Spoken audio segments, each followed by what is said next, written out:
Yesterday, I talked about playing on higher difficulties in Baldur's Gate 3, but after playing a bit more, I realized just how difficult Tactician mode can be.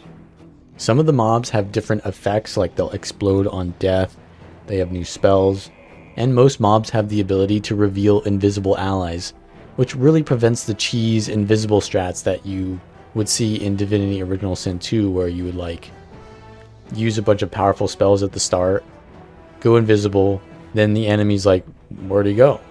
And then they just sit there and wait for your stealth to come out. And then by then, you've got all of your spells that are off cooldown and just use them again. And you essentially get 2 bursts, and then you can just win most fights in the start like that. So it looks like that's not going to be powerful because in Tactician mode, most of the mobs are going to have a reveal invisible spell. And that means that you're going to need to engage in the strategy of positioning and your composition and stuff like that more. So I wanted to talk about the general strategy that applies to almost every fight in Baldur's Gate 3. Yeah, you could say that there are specific mechanics to specific fights, like knocking down a web in the spider cave or whatever, but those are specific to that fight. So we're going to be talking about the fundamentals that essentially apply to all fights. And you could even say any tactical RPG, this would be relevant. This essentially boils down to splitting enemies and focusing down the isolated or higher priority targets while you have that advantage in numbers. Positioning matters so much because not only can you create better situations by splitting them, but the chance to hit or be hit is also affected by it. Being below an enemy gives you a disadvantage, but being above them gives you an advantage, which essentially means you roll 2 dice, and if you have disadvantage, it takes the lower roll. If you have advantage, it takes the higher roll. So the average is going to be much higher when you have advantage and much lower when you have disadvantage. Darkness and light also affect your ability and the range at which you're close to your enemy as well, because range attacks have really low chance to hit on enemies that are in melee range. And if you need to back off, then you're going to get hit by an opportunity attack. So keeping that distance is really important. How you manage to do this isn't going to be the same every time because everyone has their own class and playstyles.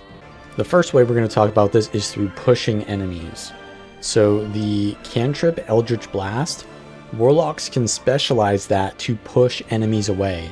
And this is very powerful because not only does the spell do damage now, but it also is a CC.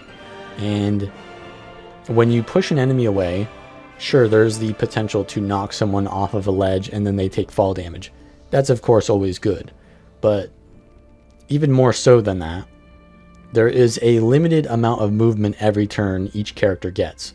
So you've got like 7.5 movement to 9 movement each turn. So if I use Eldritch Blast and I knock someone away and then I move backwards, I move maybe like 9 meters. They have to move more than 9 meters to get to me.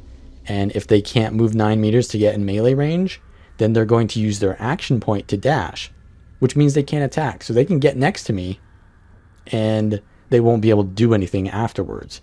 And then next turn, you can just use Eldritch Blast again. And if it lands, you knock them away. They're maybe like 3 feet away from you or whatever, 3 distance. And then you move 9 meters or 9 distance away. They're at 12. So for them to do a melee attack on you, they need to keep using their dash, which means you're just getting free damage on them. So that's extremely powerful. There's also the Thunder Wave, which is like an AoE, but it's sort of melee range. And it can hit your allies if you're not into the, I believe it's the Evocation Wizard specialization.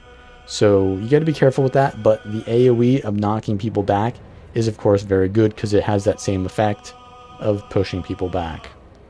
There's also Shove, but mostly strength characters are going to be able to use that, even though it's possible for everyone to use it. And this is kind of a good way to prevent yourself from getting attack of opportunity, because when someone goes next to you and you want to get away, they get a free hit on you. But if you push them away, they don't get that attack of opportunity. Sort of like the same idea as Eldritch Blast, but you have to start in melee range. And yeah, that's just another way that pushing enemies is extremely powerful. So there's some pulls as well that can pull enemies away from your allies, but the positioning is kind of weird for that sometimes. Pulls are usually not as reliable as pushes. Now, there's also CC skills, like knocking someone prone or sleep. And when you put someone in a CC for even one turn, you essentially get an advantage because they skip their turn. And then while they're skipping their turn, your entire team is focusing one person. So you're going to focus their one person faster than they focus your one person. And that advantage is going to give you a lot of momentum because, say, you're starting out the fight in a 4v4. And both teams, you versus the AI, they're going to focus maybe one of your players and you're going to focus one of theirs. And generally, by the end of the fight, you're going to lose like one or two players and it's going to be very messy.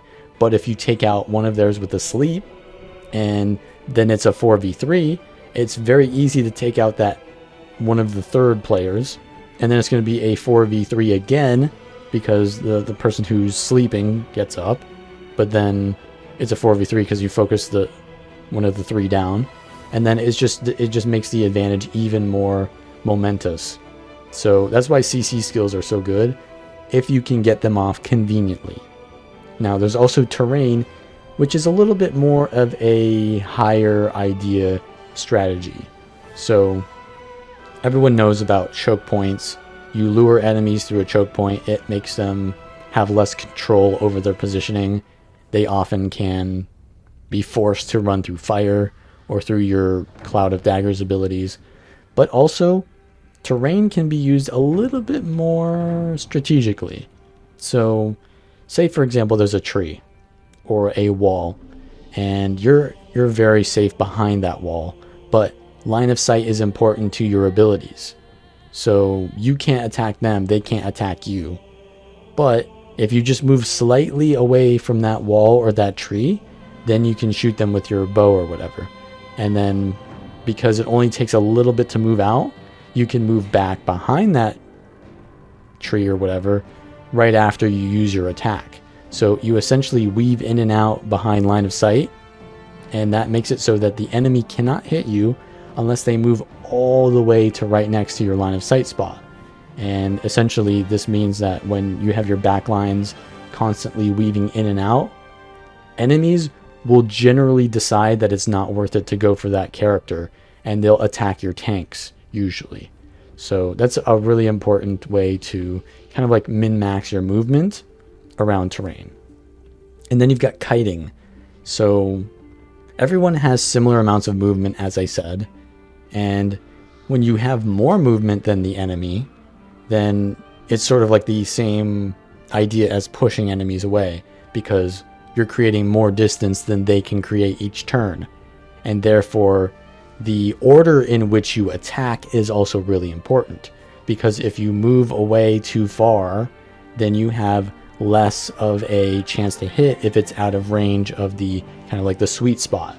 But if you're moving up and down terrain, then it could be either way, right? So if you're moving up a hill, you want to attack after you move up the hill. But if you are moving down a hill, you're going to probably get disadvantage when you go down the hill. So you want to attack before you move down, but you still need to move down. Now, ideally, you wouldn't be moving down, but the situation calls for it. You want to attack before you move down.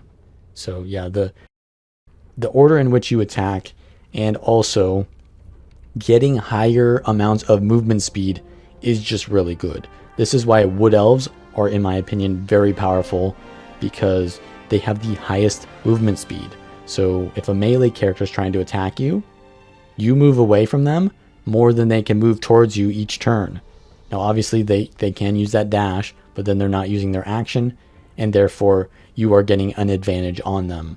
And you can do some pretty tactical plays where you have one character who has more movement speed lure enemies away from your team, and then do a bait and switch and run back.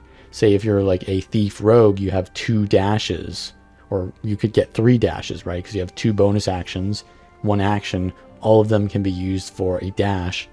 Then you get back to your team way faster than the enemy who chased you out, and therefore you have created distance, and that distance amounts to a turn or 2. So that can essentially, and you could even like CC them out there, right? You throw down a grease spell while they're out there, and you create even more distance because, or rather, distance equals time. So you're creating more time. So yeah, that's pretty much how you want to be handling the tactician fights in Baldur's Gate 3. If you like this content though, please like the video, subscribe because I'll be coming out with these videos daily, and I'll see you next time.